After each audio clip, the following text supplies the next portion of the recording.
ओम नमो भगवते वासुदेवाय नमः। नमस्कार दोस्तों, आप सभी को कामिका एकादशी व्रत की हार्दिक शुभकामनाएं। आज की कथा में हम सुनेंगे कामिका एकादशी व्रत की संपूर्ण कथा और एकादशी माता की कथा। तो एक बार प्रेम से बोलिए श्री हरि विष्णु भगवान की जय, एकादशी माता की जय। सावन मास में कृष्ण पक्ष की एकादशी को कामिका एकादशी के नाम से जाना जाता है। यह तिथि धार्मिक दृष्टि से अत्यंत शुभ मानी जाती है। एकादशी तिथि के दिन भगवान विष्णु की विधि पूर्वक पूजा अर्चना की जाती है। हालांकि सावन माह में पड़ने की वजह से इस एकादशी पर भगवान शिव और माता पार्वती की पूजा का भी विशेष महत्व होता है। मान्यता है कि इस दिन विधि पूर्वक व्रत रखकर और शिव शक्ति की आराधना करने से साधक को पापों से मुक्ति मिलती है और जीवन की समस्त बाधाएं दूर होती हैं। वहीं इस दिन की गई पूजा अर्चना से मनवांछित फल की प्राप्ति होती है और सुख शांति का वास होता है। आइए अब जानते हैं कामिका एकादशी की सही तिथि, शुभ मुहूर्त, महत्व और पारण के समय के बारे में। वैदिक पंचांग के अनुसार श्रावण मास के कृष्ण पक्ष की एकादशी तिथि 20 जुलाई को दोपहर 12:12 से प्रारंभ होगी और यह 21 जुलाई को सुबह 9:38 पर समाप्त होगी। ऐसे में उदया तिथि के अनुसार कामिका एकादशी का व्रत 21 जुलाई 2025 सोमवार को रखा जाएगा। कामिका एकादशी व्रत का पारण अगले दिन यानी 22 जुलाई 2025 को किया जाएगा। इस दिन पारण का शुभ समय सुबह 5:37 से 7:05 तक रहेगा। धार्मिक मान्यताओं के अनुसार कामिका एकादशी के दिन विधि पूर्वक व्रत रखकर भगवान विष्णु की पूजा अर्चना करने से विशेष पुण्य फल की प्राप्ति होती है और जीवन में सुख समृद्धि बनी रहती है। साथ ही इस व्रत को करने से व्यक्ति जन्म जन्मांतर के पापों से मुक्त हो जाता है और उसे मोक्ष की प्राप्ति होती है। इसके अलावा इस दिन तुलसी के पौधे की पूजा करना अत्यंत शुभ माना जाता है, क्योंकि तुलसी भगवान विष्णु को अति प्रिय है। आइए अब सुनते हैं कामिका एकादशी व्रत की कथा। अर्जुन ने कहा, हे प्रभु, मैंने आषाढ़ माह के शुक्ल पक्ष की देवसैनी एकादशी का सविस्तार वर्णन सुना। अब आप मुझे श्रावण माह के कृष्ण पक्ष की एकादशी की कथा सुनाने की कृपा करें। इस एकादशी का क्या नाम है? इसकी विधि क्या है? इसमें किस देवता का पूजन होता है? इसका उपवास करने से मनुष्य को किस फल की प्राप्ति होती है? भगवान श्री कृष्ण ने कहा, हे श्रेष्ठ धनुधर, मैं श्रावण माह की पवित्र एकादशी की कथा सुनाता हूँ। ध्यानपूर्वक श्रवण करो। एक बार इस एकादशी की पावन कथा को भीष्म पितामह ने लोकहित के लिए नारद जी से कहा था। एक समय नारद जी ने कहा, हे पितामह, आज मेरी श्रावण के कृष्ण पक्ष की एकादशी की कथा सुनने की इच्छा है, अतः आप इस एकादशी की व्रत कथा विधान सहित सुनाइए। नारद जी की इच्छा को सुन पितामह भीष्म ने कहा, हे नारद जी, आपने बहुत ही सुंदर प्रस्ताव किया है। अब आप बहुत ध्यानपूर्वक इसे श्रवण कीजिए। श्रावण माह के कृष्ण पक्ष की एकादशी का नाम कामिका एकादशी है। इस एकादशी की कथा को सुनने मात्र से ही वाजपेयी यज्ञ के फल की प्राप्ति होती है। कामिका एकादशी के उपवास में शंख चक्र गदाधारी भगवान विष्णु का पूजन होता है। जो मनुष्य इस एकादशी को धूप दीप नैवेद्य आदि से भगवान विष्णु की पूजा करते हैं उन्हें गंगा स्नान के फल से भी उत्तम फल की प्राप्ति होती है। सूर्य ग्रहण और चंद्र ग्रहण में केदार और कुरुक्षेत्र में स्नान करने से जिस पुण्य की प्राप्ति होती है वह पुण्य कामिका एकादशी के दिन भगवान विष्णु की भक्ति पूर्वक पूजा करने से प्राप्त हो जाता है। भगवान विष्णु की श्रावण माह में भक्ति पूर्वक पूजा करने का फल समुद्र और वन सहित पृथ्वी दान करने के फल से भी ज़्यादा होता है। व्यतिपात में गंडकी नदी में स्नान करने से जो फल प्राप्त होता है वह फल भगवान की पूजा करने से मिल जाता है। संसार में भगवान की पूजा का फल सबसे ज़्यादा है, अतः भक्ति पूर्वक भगवान की पूजा ना बन सके तो श्रावण माह के कृष्ण पक्ष की कामिका एकादशी का उपवास करना चाहिए। आभूषणों से युक्त बछड़ा सहित गौदान करने से जो फल प्राप्त होता है वह फल कामिका एकादशी के उपवास से मिल जाता है।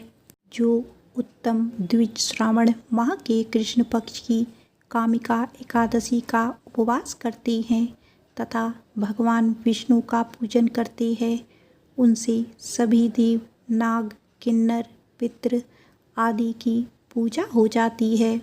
इसीलिए पाप से डरने वाले व्यक्तियों को विधि विधान सहित इस उपवास को करना चाहिए। संसार सागर तथा पापों में फंसे हुए मनुष्यों को इनसे मुक्ति के लिए कामिका एकादशी का व्रत करना चाहिए। कामिका एकादशी के उपवास से भी पाप नष्ट हो जाते हैं। संसार में इससे अधिक पापों को नष्ट करने वाला कोई और उपाय नहीं है। हे नारद जी, स्वयं भगवान ने अपने मुख से कहा है कि मनुष्यों को अध्यात्म विद्या से जो फल प्राप्त होता है उससे अधिक फल कामिका एकादशी का व्रत करने से मिल जाता है। इस उपवास के करने से मनुष्य को ना यमराज के दर्शन होते हैं और ना ही नरक के कष्ट भोगने पड़ते हैं, वह स्वर्ग का अधिकारी बन जाता है। जो मनुष्य इस दिन तुलसी दल से भक्ति पूर्वक भगवान विष्णु का पूजन करते हैं वे इस संसार सागर में रहते हुए भी इस प्रकार अलग रहते हैं जिस प्रकार कमल पुष्प जल में रहता हुआ भी जल से अलग रहता है। तुलसी दल से भगवान श्री हरि का पूजन करने का फल एक बार स्वर्ण और 4 बार चांदी के दान के फल के बराबर है। भगवान विष्णु रत्न मोती मणि आदि आभूषणों की अपेक्षा तुलसी दल से अधिक प्रसन्न होते हैं। जो मनुष्य प्रभु का तुलसी दल से पूजन करते हैं उनके सभी पाप नष्ट हो जाते हैं। हे नारद जी, मैं भगवान की अति प्रिय श्री तुलसी जी को प्रणाम करता हूँ। तुलसी जी के दर्शन मात्र से मनुष्य के सभी पाप नष्ट हो जाते हैं और शरीर के स्पर्श मात्र से मनुष्य पवित्र हो जाता है। तुलसी जी को जल से स्नान कराने से मनुष्य की सभी यम यातनाएं नष्ट हो जाती हैं। जो मनुष्य तुलसी जी को भक्ति पूर्वक भगवान के श्री चरण कमलों में अर्पित करता है उसे मुक्ति मिलती है। इस कामिका एकादशी की रात्रि को जो मनुष्य जागरण करते हैं और दीपदान करते हैं उनके पुण्यों को लिखने में चित्रगुप्त भी असमर्थ हैं। एकादशी के दिन जो मनुष्य भगवान के सामने दीपक जलाते हैं उनके पितर स्वर्गलोक में अमृत का पान करते हैं। भगवान के सामने जो मनुष्य घी या तिल के तेल का दीपक जलाते हैं उनको सूर्यलोक में भी सहस्त्रों दीपकों का प्रकाश मिलता है। आइए अब सुनते हैं कामिका एकादशी व्रत की एक बड़ी ही दुर्लभ कथा। एक गांव में एक वीर क्षत्रिय रहता था। एक दिन किसी कारणवश उसकी ब्राह्मण से हाथापाई हो गई और ब्राह्मण की मृत्यु हो गई। अपने हाथों मरे गए ब्राह्मण की क्रिया उस क्षत्रिय ने करनी चाहिए, परंतु पंडितों ने उसे क्रिया में शामिल होने से मना कर दिया।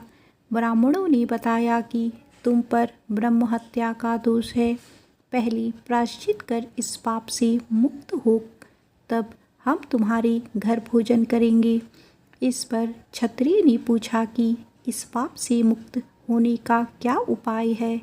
तब ब्राह्मणों ने बताया कि श्रावण माह के कृष्ण पक्ष की एकादशी को भक्ति भाव से भगवान श्रीधर का व्रत एवं पूजन कर ब्राह्मणों को भोजन करा के सदक्षिणा के साथ आशीर्वाद प्राप्त करने से इस पाप से मुक्ति मिलेगी।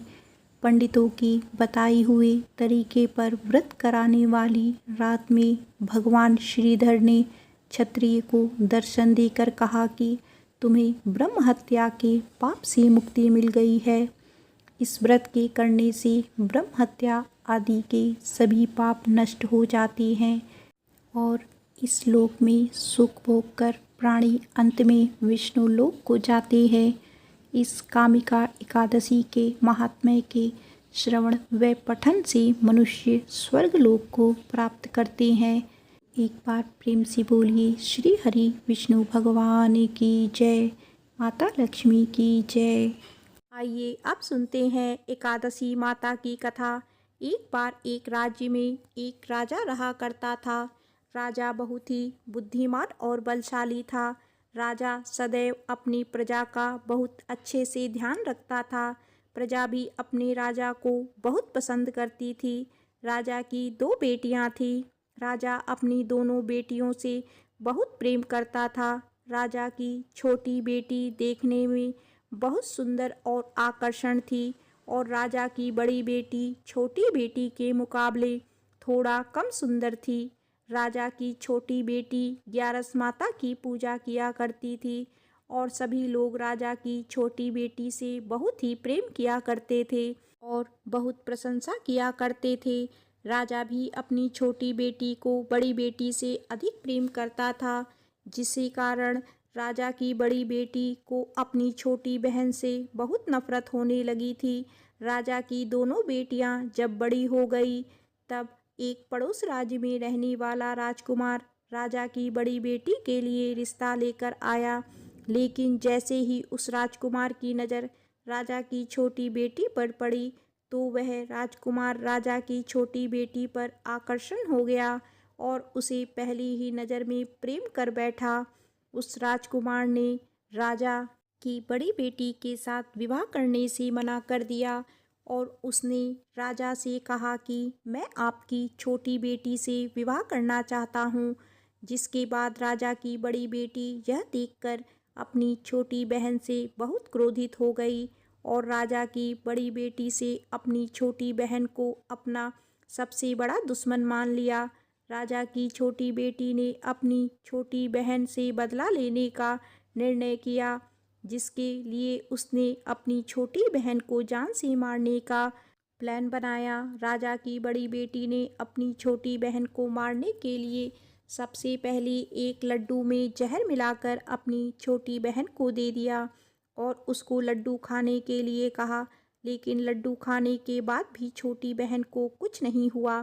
बड़ी बहन यह देखकर बहुत आश्चर्यचकित हो गई, लेकिन बड़ी बहन ने हार नहीं मानी और उसने जब रात में छोटी बहन अपने कमरे में सो रही थी, तब एक मटके में सांप रखकर उसे कमरे में छोड़ दिया।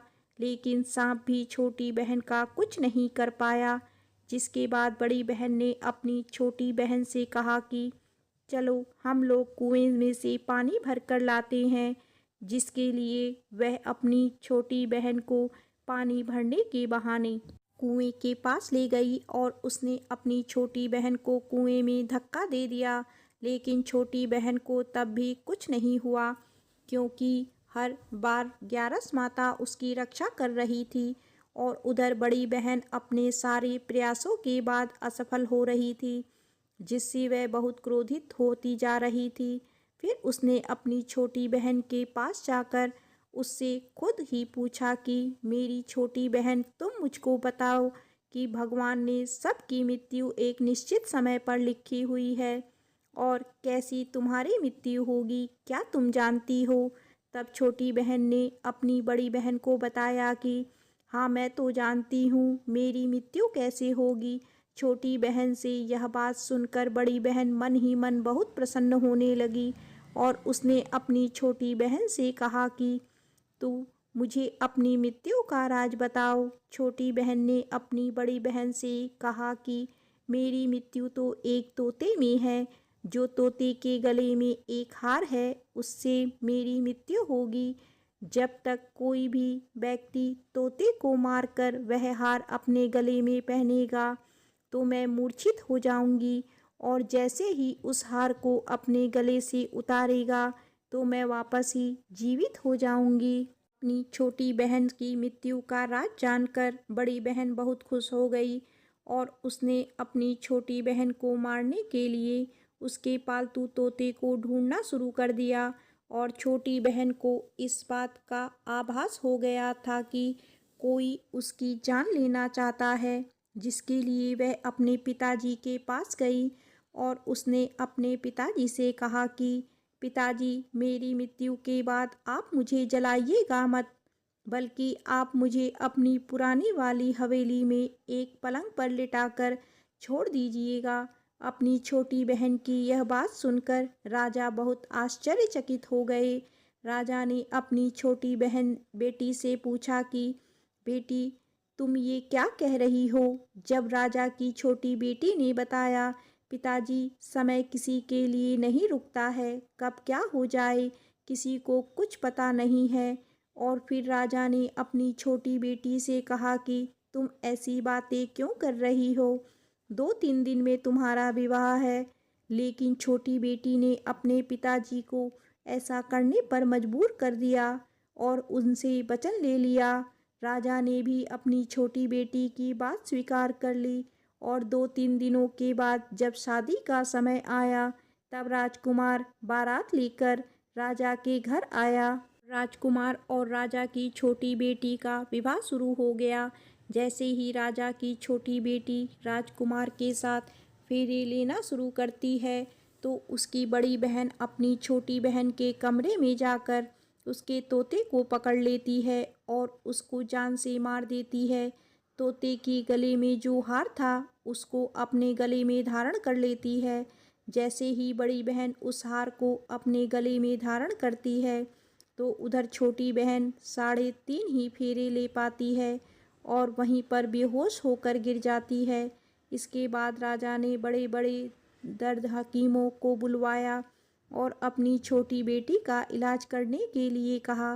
राजा की बात सुनकर वैद्य ने छोटी बेटी को जब जांच की, तो राजा ने बताया कि आपकी छोटी बेटी ना तो जीवित है, ना ही मरी हुई है।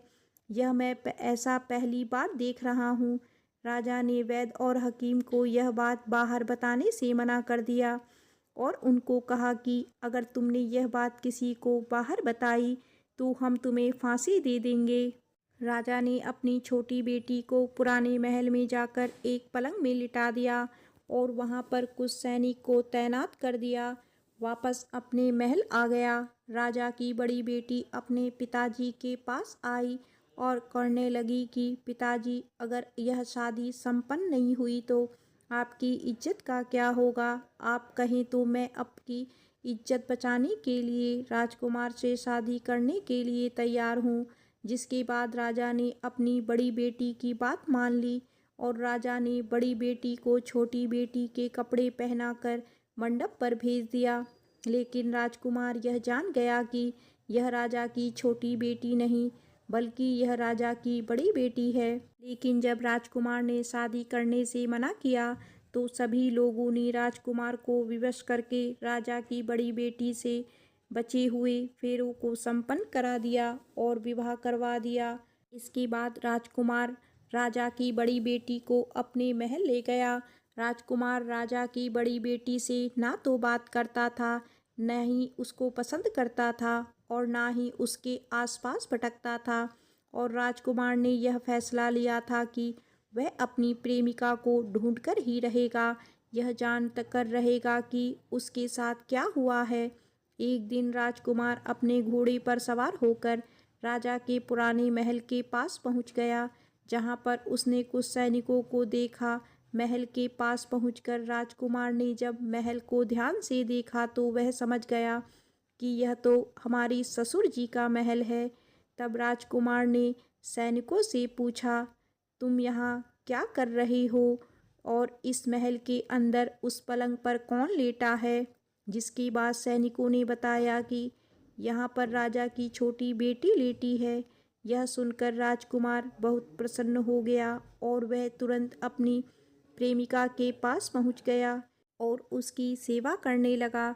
जैसे ही रात हुई तो राजा की छोटी बेटी उठकर खड़ी हो गई। राजकुमार यह देखकर बहुत खुश हो गया और उसने अपनी प्रेमिका से पूछा कि तुम यहाँ क्या कर रही हो, तुम मेरे साथ मेरे घर चलो। राजा की छोटी बेटी ने राजकुमार को सारी बातें बता दी कि मेरी जान एक तोते में बसी थी और मैंने यह बात सिर्फ अपनी बड़ी बहन को बताया था और मुझे पता है कि उसने ही मुझे मारने का प्रयास किया है। उसके पास एक हार है जिसको वह सुबह पहन लेती है और रात को उतार देती है। जब तक वह हार उसको गले में रहेगा तब तक मैं मूर्छित रहूँगी और जैसे ही वह हार उतार देगी तो मैं जीवित हो जाऊँगी। और जब तक मेरी बड़ी बहन के पास वह हार है तब तक मैं ऐसे ही जीवित और मूर्छित होती रहूँगी। अगर मेरी बड़ी बहन के पास जो हार वह मेरे हाथ में लग जाए तो मैं हमेशा के लिए जीवित हो जाऊंगी। राजकुमार यह बात सुनकर राजा की छोटी बेटी के साथ रहने का निर्णय ले लिया और उसने अपने बचे हुए सारे फेरे उस पलंग पर लेटी राजकुमारी की छोटी बेटी के साथ ले लिए और अपना विवाह पूर्ण कर लिया और वहीं पर रहने लगा। देखते ही देखते कुछ समय में राजा की छोटी बेटी और राजकुमार की पत्नी पेट से हो गई। एक दिन राजकुमार को किसी काम से बाहर जाना पड़ा। छोटी बहन के पेट में बहुत तेज से दर्द होने लगा। इसके बाद उसने ग्यारस माता का आवाहन किया, जिसके बाद वहां पर ग्यारस माता प्रकट हुई और उन्होंने अपनी भक्तों के दर्द को दूर किया और एक पुत्र की प्राप्ति करवाई। और वहीं पर अचानक से राजकुमार भी आ गया। राजकुमार ने ग्यारस माता को देखा तो वह भी आश्चर्यचकित हो गया और उसने तुरंत माता को प्रणाम किया और ग्यारस माता ने राजकुमार से कहा कि जब तुम्हारा पुत्र 5 वर्ष का हो जाए तो तुम अपनी पत्नी का हार लाकर उसके गले में डाल देना। और देखते ही देखते राजकुमार और राजा की छोटी बेटी का पुत्र 5 वर्ष का हो गया। राजकुमार अपने बेटे से कहता है कि बेटा, मैं कुछ काम से बाहर जा रहा हूँ, तुम अपनी माता का ध्यान रखना। और वो वहाँ से चला जाता है। राजा को बाहर निकलता देख बड़ी रानी के सैनिक देख लेते हैं और बड़ी बहन को जाकर सारी बातें बता देते हैं। जिसके बाद बड़ी बहन अपनी छोटी बहन के पुत्र को वहाँ से उठा लेती है और उसको मरवा देती है। छोटी बेटी के पुत्र के 2 टुकड़े करवा देती है। पहला टुकड़ा चक्की के पास छुपा देती है और दूसरा टुकड़ा अपने पलंग के नीचे रख देती है। अब ग्यारस माता भिखारी का रूप लेकर आती है।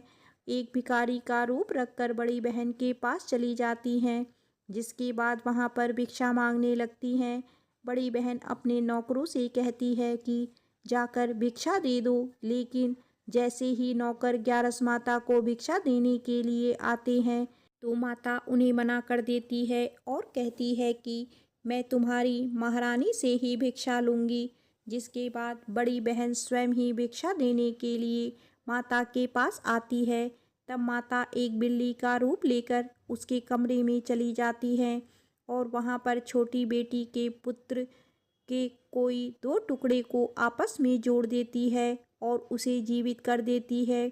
उसे वहाँ से ले जाती है। राजकुमार अपने बेटे को लेकर अपनी पत्नी के पास जाता है और उससे कहता है कि तुम इसका ध्यान रखना। अगर तुम इस बच्चे का अच्छे से ध्यान रखोगी तो मैं तुमसे बात करूँगा। एक दिन राजकुमार अपने बच्चे से कहता है कि तुम अपनी माँ से उनके गले का हार मांग लेना। जिसके बाद राजकुमार का लड़का अपनी माँ के पास जाता है और कहता है कि माँ, मुझे तुम्हारा हार चाहिए जो तुमने गले में पहन रखा है। यह सुनकर पहले तो बड़ी बहन बहुत क्रोधित होती है, पर उसको यह याद आता है कि राजकुमार ने कहा था कि अगर मैं इस बच्चे का ध्यान अच्छे से रखूंगी तो वह मुझसे बात करेंगे, जिसके कारण वह हार उस बच्चे को दे देती है। और तभी राजकुमार अपने बेटे को लेकर वहाँ से जाने लगता है और अपनी पत्नी से कहता है कि तुम हमारे लिए खाना बना कर रखना, मैं शाम को आकर तुम्हारे साथ खाना खाऊंगा। वह अपने बेटे को वहाँ से लेकर चला जाता है, जिसके बाद वह राजा के पास जाता है और उनको सारी बातें बता देता है। राजा अपनी बड़ी बेटी की यह करतूत सुनकर बहुत क्रोधित होती है और अपने परिवारिश पर भी दोष देने लगते हैं और राजकुमार को अपनी छोटी बेटी के साथ रहने के लिए आदेश देते हैं। एक बार प्रेम से बोलिए एकादशी माता की जय।